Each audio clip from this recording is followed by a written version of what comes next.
Hey guys, I'm getting ready to go to work. This will be dose 26.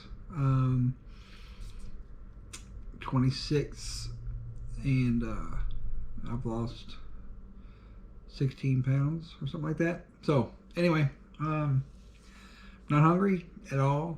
First week sometimes is hard. You don't really eat as much as what you're supposed to. And I had to work, so I didn't get to pig out as much as I probably could have if I'd have been home the whole time.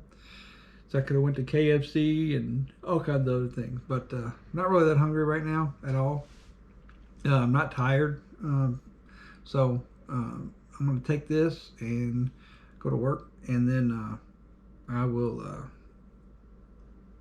make another video tomorrow when I get home. I'll weigh myself, try to sleep a little bit more, so it's more accurate, and see what I weigh, and then figure out exactly how much I've lost for how many days, how many doses, and how much I've lost after the first 2 days. So anyway, feel great. Know I'm losing weight, so it's all good. So I'm gonna take this, and then I gotta get to work.